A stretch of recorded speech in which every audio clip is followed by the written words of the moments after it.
धृतराष्ट्र महाभारत का प्रसंग है। विदुर जी से पूछ रहे हैं कि विदुर, जीते जी स्वर्ग कैसे मिल सकता है? जीते जी स्वर्ग कैसे मिल सकता है? विदुर जी कहते हैं, राजन, जो मनुष्य अपने जीवन में 10 चीजें विकसित कर लेता है, 10, उसके जीवन के कांटे भी फूल बन जाते हैं, उसकी हार उपहार बन जाती है और उसके दुख भी सुख बन जाते हैं और उसके जीवन का नरक भी स्वर्ग बन जाता है। लेकिन शर्त है, ये 10 चीजें, ये 10 बातें, ये 10 बिंदु फॉलो करना पड़ेगा।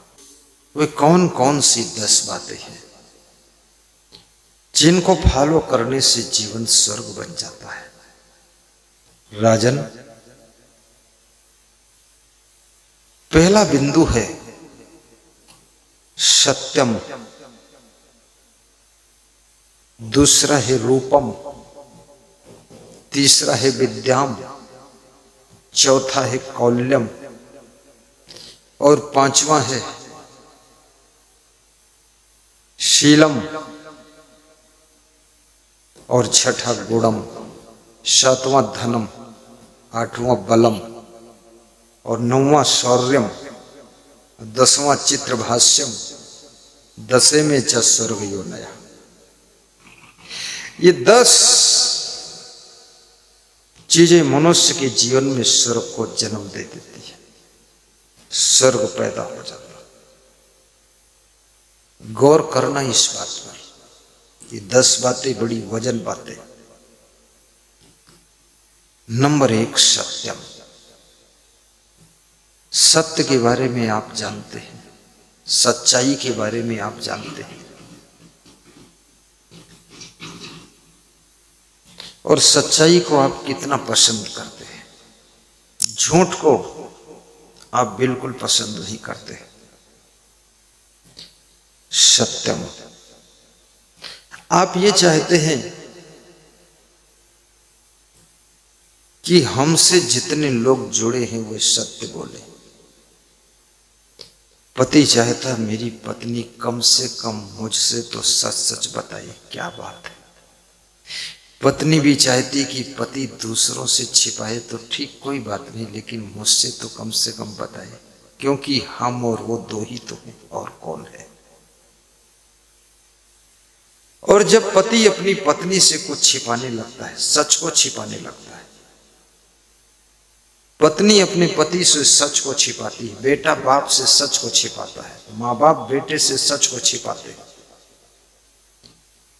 जहां सत्य के ऊपर चादर उड़ाने का प्रयास होता है, वहां सबके मन में संदेह पैदा हो जाता है और संदेह एक ऐसा कीड़ा है जो रिश्तों की जड़ को काट देता है।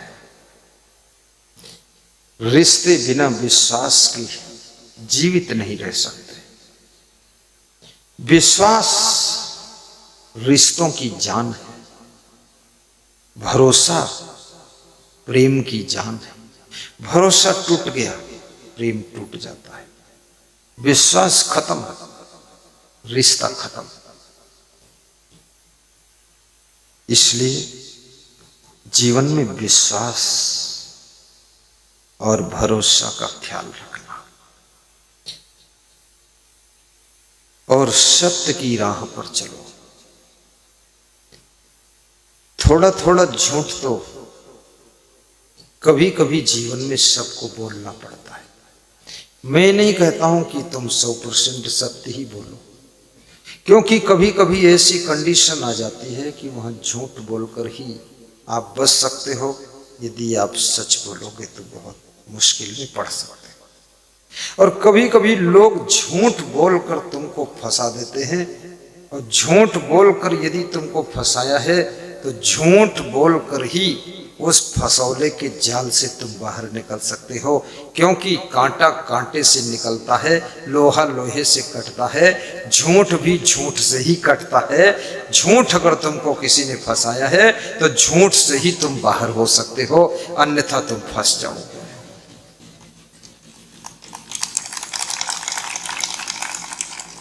कबीर साहब ने तो कहा है कि सांच बराबर तब नहीं।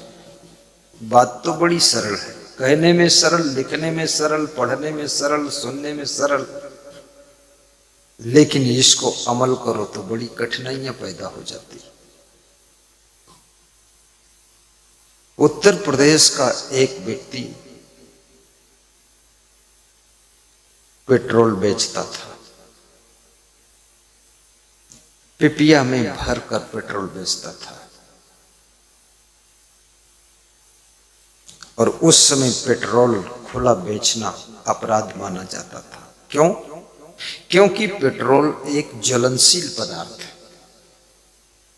दूर माचिस जलाइए और पेट्रोल का ढक्कन खोल दीजिए, डिब्बा का फट से यहां आग पकड़ ले। आप पेट्रोल देखिए, उसमें से खुद ही ऐसे निकलता है कि आग की लपट जैसी निकलती रहती है। उड़नशील और ज्वलनशील पदार्थ है पेट्रोल। पेट्रोल से बहुत खतरे हो सकते हैं, इसलिए पेट्रोल को किसी डिब्बे में घर में रखने के लिए मना किया गया है कि बहुत खतरा हो सकता पेट्रोल से। तो उस समय सरकार के नियम सख्त थे, तो पुलिस के लोग जांच करते थे कि भाई पेट्रोल खुला कौन बेच रहा है। पेट्रोल पंप से लीजिए, गाड़ी में डलवाइए, लेकिन डिब्बा में मत बेचिए खुला। तो ब्राह्मण व्यक्ति था, उसकी दुकान पर पहुंचे पुलिस जवान और पूछा कि क्या तुम पेट्रोल बेचते हो? उसने कहा हाँ मैं पेट्रोल बेचता हूं। तुम खुला पेट्रोल बेचते हो? बोले हाँ मैं खुला बेचता हूं। तो पुलिस जवानों ने कहा ऐसा मत बोलो, नहीं तो चालान कर दूंगा, अरेस्ट कर दूंगा, जेल चले जाओगे। बोले कहीं भी चला जाऊं, लेकिन मैं सच ही बोलूंगा, मैं पेट्रोल बेचता हूं। मैं जेल में रहना पसंद करूंगा, लेकिन झूठ बोलना पसंद नहीं, मैं पेट्रोल बेचता हूं। तो पुलिस जवानों ने कहा कि अभी भी बयान बदल दो। पुलिस वाले भी दयालु होते हैं, दया आ गई। अरे 2-4-10 लीटर बेचता भी है तो क्या फर्क, इसको चालान करो, जेल डालो, थाने में ले चलो, झंझट परेशान हो जाएगा, परिवार के बच्चे क्या करेंगे। दया आ गई। पुलिस विभाग में भी बहुत कोमल हृदय के लोग सेवा कर रहे हैं। कितने पुलिस जवान अपने पैसे से भी लोगों को किराया दे देते हैं कि जाओ घर चले जाओ। दयालु हर फील्ड में है। कितनी स्त्रियां तो इतनी दयालु हैं, जिसको भूखा देखती है कुछ खिला देती है, लो लो खा लो। ऐसी स्त्रियों को ही देवी कहा जाता है। कितने पुरुष भी बड़े दयालु हैं, बंदरों को भी केला खिलाते रहते हैं, चिड़ियों को दाना चुगाते रहते हैं, मछलियों को आटे की गोलियां खिलाते हैं, चींटियों को शक्कर खिलाते हैं, और कोई दुखी व्यक्ति है तो उसको भी कुछ कुछ मदद कर देते हैं। और जो दयालु होता है, जिसके दिल में दया है, वही तो देवता है। दया भूतेषु अलोलोप्तम मार्दवम ही अचापल। जीव दया और आत्म पूजा कहीं कबीर धर्म नहीं दूजा। दया धर्म को मूल है, पाप मूल अभिमान। तुलसी दया न छोड़िए जब लग घट में प्राण। जिसके पास दया नहीं, उसके पास धर्म भी नहीं रह जाता है, क्योंकि धर्म का प्राण दया है।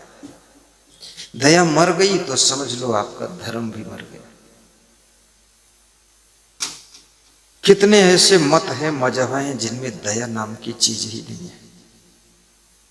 मार काट मांस मछली अंडा मुर्गा भैंसा गाय सब खाते पीते। ऐसे ऐसे देश हैं जहां पर सांप खाए जाते हैं, मगर मच्छों को खाते हैं लोग।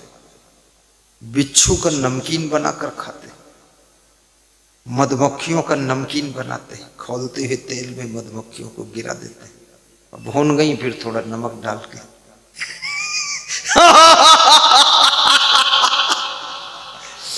इसका मतलब ये नहीं कि कल तुम भी नमकीन बनाओ मधुमक्खियों का। ये जो करते हैं लोगों को बता रहा हूं, बड़ी खतरनाक बात है। लेकिन दया के मामले में सबसे आगे है हिंदू धर्म और जैन धर्म। जैन धर्म तो अति दया का रूप है और हिंदू धर्म शुद्ध दया का पालन करता है। इसलिए हिंदुओं में कितने लोग शुद्ध शाकाहारी मिलेंगे, लेकिन इस्लाम धर्म में ऐसी दया नहीं करते। 99% मांसाहारी। चलो पशुओं पर उनको दया नहीं, लेकिन उनको मनुष्यों पर भी दया नहीं। यदि आप हिंदू हो तो तुम पर दया नहीं, सिख ईसाई हो तो दया नहीं, उनको केवल अपने मजहब पर दया है। वो भी मुस्लिम शासकों ने अपने पिता को भी जेल में डाला है।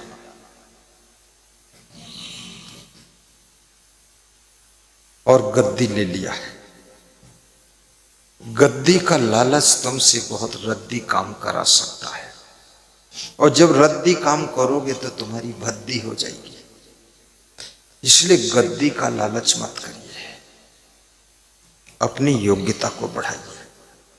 और गद्दी छीना झपटी से, छल कपट से, दंड फंद से कभी मिल भी गई तो गद्दी पर तुम टिक ना सकोगे, क्योंकि गद्दी के योग्य अगर नहीं हो तो गद्दी से तुम खिसक जाओगे, फिसल जाओगे। जिनके परिवार में लोग प्रधानमंत्री थे, कई लोग प्रधानमंत्री रहे, कई लोग मुख्यमंत्री रहे, कई लोग मिनिस्टर रहे, आज उनके परिवार की तीसरी चौथी पीढ़ी का व्यक्ति को विधायक बनना मुश्किल हो रहा है। गद्दी कैसे मिलेगी? गद्दी के लिए गुण भी चाहिए। और याद रखना, जहां पर परंपरा के हिसाब से गद्दी मिलती है, वहां गद्दी पर हमेशा मूर्ख भी बैठ जाता है कि इनका बेटा गद्दी पर रहेगा, बेटे का बेटा गद्दी पर रहेगा, बेटे के बेटे के बेटे के बेटा बेटा गद्दी पर रहेगा, तो उन्हीं बेटे के बेटा में कोई बेटा मूर्ख पैदा हो जाएगा, वो गद्दी पर बैठ जाएगा और गद्दी को रद्दी कर देगा, उसकी भी भद्दी हो जाएगी, सारा नरक हो जाएगा। इसलिए योग्य आदमी को बैठना चाहिए। और बुद्धि, रिद्धि सिद्धि, बुद्धि समृद्धि शुद्धि, इसका रिश्ता किसी के धनवान होने से नहीं, किसी के पूर्वज क्या करते थे उससे तुम्हारी बुद्धि का कोई कनेक्शन, रिलेशन नहीं। बुद्धिमान से बुद्धिमान माँ बाप के पुत्र अल्प बुद्धि के जन्म ले लेते हैं, और कम बुद्धि के माँ बाप की संतान भी महाबुद्धिमान भी जन्म ले लेती है। कभी कभी कुछ समय का भी फेर है, किस समय तुम्हारा जन्म हुआ है। अगर माता पिता स्वस्थ हैं, उस समय तुम्हारे शरीर का निर्माण मां के पेट के भीतर हो रहा है, तो याद रखना बालक तंदुरुस्त भी होगा, स्वस्थ भी होगा और बुद्धिमान भी होगा। माँ बाप के शरीर में अगर बीमारी ज्यादा है तो बालक के अंदर भी बीमारी आ सकती है। तो पुलिस जवानों ने कहा कि अरे तू झूठ बोल दे कि मैं पेट्रोल नहीं बेचता। बोले मैं पेट्रोल बेचता हूँ, खुला बेचता हूँ, ये पिपिया में रखा है, मैं बेचता हूँ। तो बोले जेल जाओगे? बोले कहीं चला जाऊं, मंजूर है, लेकिन झूठ नहीं बोलूंगा। तो पुलिस जवानों को उसका चालान लिखना पड़ा। चालान लिखा गया,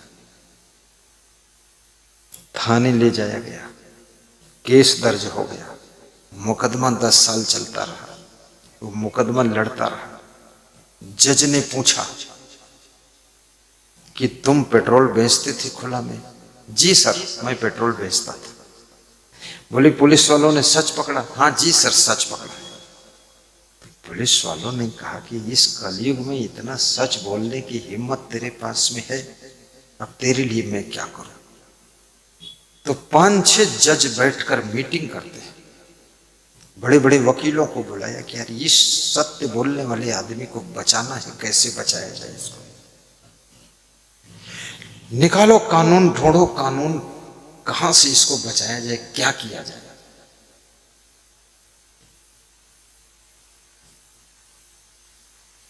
तीन दिन तक डिस्कस किया, सलाह किया, फिर से किताबें कानून की पढ़ा, सब समझा। एक रास्ता निकला कि इसको जो है 4 दिन के लिए जेल भेजकर बाहर किया जा सकता है, नहीं तो सजा थी 4 महीने की।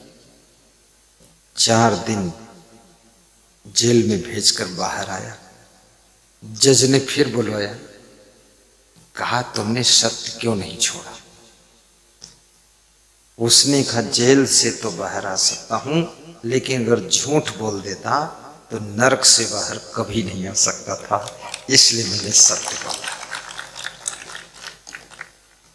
जज ने पीठ थपथपाई और कहा कि ऐसे लोग तो हमारे आंखों में आंसू भर कर चले जाते हैं, ये तो बहुत बड़ी बात हो। और वो आदमी कोई और नहीं था, उत्तर प्रदेश जिला प्रतापगढ़, ग्राम बिनायका, श्री प्रवेश मिश्रा का पिताजी था। उसने सत्य बोला था।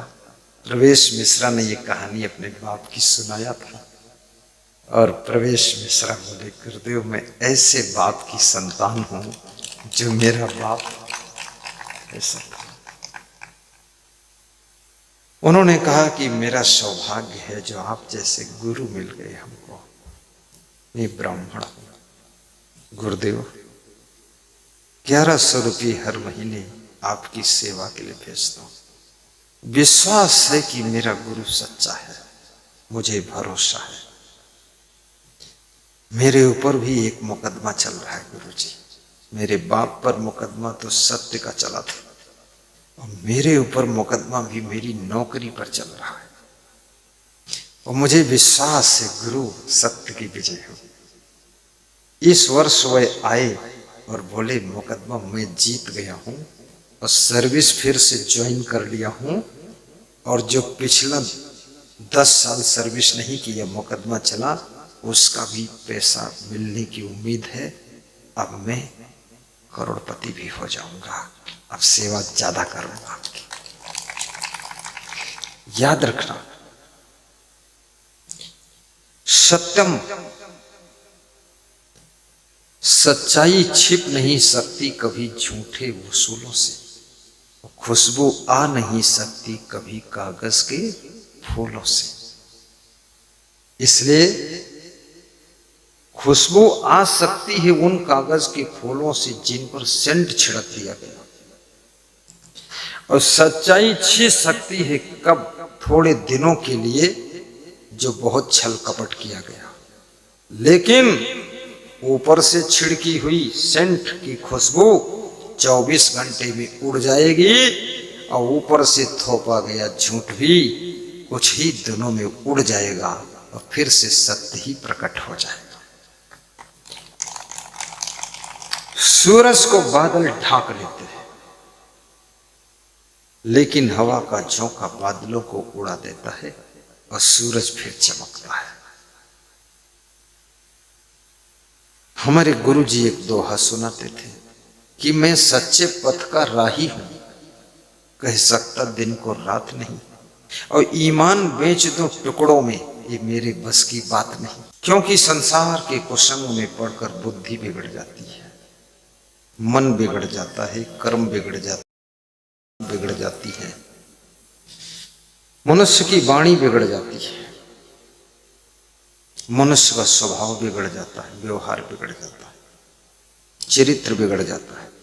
और जब ये सब बिगड़ जाता है तो तुम्हारा घर भी बिगड़ जाता है, परिवार भी बिगड़ जाता है, स्वास्थ्य बिगड़ जाता है, शरीर भी बिगड़ जाता है, फिर सब कुछ, बिजनेस भी बिगड़ जाता है।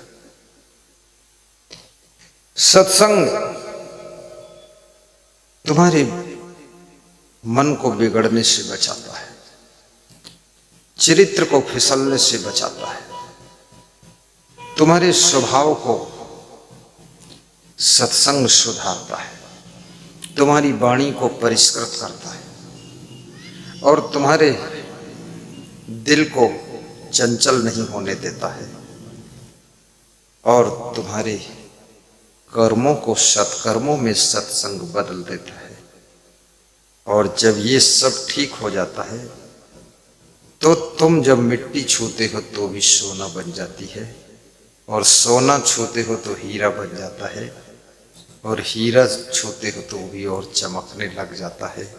याद रखना, मनुष्य को उजाला देने वाला केवल सत्संग है। इसलिए राम ने शिवरी से कहा था कि प्रथम भगति संतन कर संगा।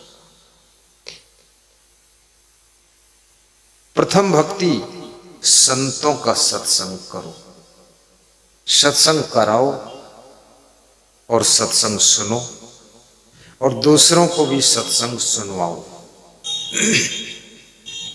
क्योंकि हर व्यक्ति तो आम का बगीचा नहीं लगा सकता है, लेकिन आम खाने का मन तो सबका होता है। तो लोग दुकान से 1 किलो आम खरीद लेते हैं, 80 रुपये के, खा लेते हैं। बगीचा लगाने में तो 8 लाख का खर्चा है, 80 लाख का भी खर्चा है, लेकिन 1 किलो आम खरीदने में केवल 80 रुपये का खर्चा है। तो ज्यादातर लोग 80 रुपये वाले ही है। 80 लाख कौन लगाए, 8 लाख कौन लगाए? कोई बहादुर सिंह जैसा, कोई नारायण सिंह मुन्ना सिंह जैसा बामोर कला के लिए, कोई थान सिंह जैसा अपने गांव के लिए, कोई वीर सिंह ब्रह्मा देवी मदन सिंह सेन जैसा व्यक्ति जब खड़ा होता है तभी ईसागढ़ में सत्संग की वर्षा होती है। फिर 80 रुपये किलो आम खरीद कर सब खा लेते हैं, अर्थात सत्संग तो सब लोग सुन लेते हैं। क्योंकि सबके पास में सत्संग कराने की सामर्थ्य भी नहीं, श्रद्धा भी नहीं, पैसे भी नहीं है। और जिनमें श्रद्धा और धन दोनों होते हैं वही लोग सत्संग को कराते हैं। लेकिन राम कहते हैं बिनु सत्संग विवेक न हो। रामायण में लिखा है कि बिना सत्संग के विवेक नहीं होगा। और विवेक ऐसे है जैसे टार्च में शल पड़ा होता है, जैसे दीपक में तेल भरा होता है। दीपक में तेल खत्म हो जाए तो दीपक बुझ जाता है, और टार्च का सेल डिस्चार्ज हो जाए तो टार्च बुझ जाती है। ऐसे ही यदि सत्संग नहीं मिला तो आपके विवेक का दीपक भी बुझ जाता है और जिंदगी में अंधेरा हो जाता है। इससे सत्संग जरूरी है। मोबाइल की यूट्यूब में भी सत्संग सुनिए। मोबाइल की यूट्यूब में कितने लोग सत्संग सुनते हैं? जरा हाथ ऊंचा करके बताइए। ये लोग सुनते हैं, वही लोग आए हैं जो सुनते हैं। मोबाइल एक समुद्र है, जैसे समुद्र एक बहुत बड़ी जल की राशि है, ऐसे मोबाइल में न जाने क्या क्या विश्व पूरा भरा हुआ है। और समुद्र में से मोती ढूंढना बहुत कठिन है, मोबाइल में से सत्संग सुनना बहुत कठिन है, क्योंकि मोबाइल में तो पूरे विश्व का सब कुछ भरा हुआ है। वो सब कुछ छोड़ते हुए, त्यागते हुए जो सत्संग के मोती चुन लेता है वही मोबाइल रख करके भी धन्य हो जाता है। मोबाइल भी उसके कल्याण का कारण बन जाता है। हर चीज के 2 पहलू होते हैं। जैसे आपके पास में तलवार है, कोई बदमाशों ने आपको घेर लिया तो उस तलवार से आप बदमाशों को काट सकते, मार सकते, भगा सकते, खुद की रक्षा कर सकते हैं। एक पहलू ये। दूसरा पहलू ये है, वो तलवार आप अपने पाँव में भी मार सकते हैं, अपने हाथ काट सकते, अपनी गर्दन काट सकते, अपने पैर काट सकते, खुद को भी खतरा है। ऐसे मोबाइल के 2 पहलू हैं, एक तो शुभ है, दूसरा अशुभ है। अगर शुभ पहलू की खोज आप कर लेते हैं तो मोबाइल आपके जीवन के कल्याण का साधन बन सकता है। अगर अशुभ पहलू में आप प्रवेश कर गए तो मोबाइल आपके भटकने का भी कारण बन सकता है, आपके फिसलने का भी कारण बन सकता है और दुनिया में आपको उलझाने का भी कारण बन सकता है। वही तलवार बदमाशों को काट करके तुम्हारी रक्षा कर सकती है और वही तलवार तुम्हारे पैरों को काट कर तुम्हें ही खतरा पैदा कर सकती है। वही मोबाइल में गलत फलत चीज देखोगे तो तुम्हारा नुकसान भी करेगा और तुम्हारा पतन करने में सहायता करेगा। और उसी मोबाइल में गुरु जी का प्रवचन सुनोगे तो तुम्हारे मन को मंदिर बना देगा, दिल को देवालय बना देगा और आपके कर्म को धर्म में बदल देगा। ये मोबाइल, इसलिए मोबाइल की निंदा नहीं की जा सकती है, सावधानी बरतिए। वही आग तुम्हें रोटी पकाकर खिला सकती है, लेकिन अगर तुम्हें आग के साथ में व्यवहार करना नहीं आता है तो वही आग तुम्हारे पूरे घर को जला सकती है, घर के सामान को जला सकती है, घर वालों को जला सकती है, आपके भी हाथ पैर जला सकती है। आग की निंदा करने से काम नहीं चलेगा, आग को फेंकने से भी काम नहीं चलेगा। पूरा आग उसी घर को जला देता है, फिर भी कल तुम आग मांग कर लाते हो और फिर आग से ही भोजन बनाते हो। जैसे आग को छोड़ा नहीं जा सकता है, लेकिन आग का अगर सदुपयोग करना आ गया तो आग से बच करके सबको भोजन पकाकर खिलाया जा सकता है।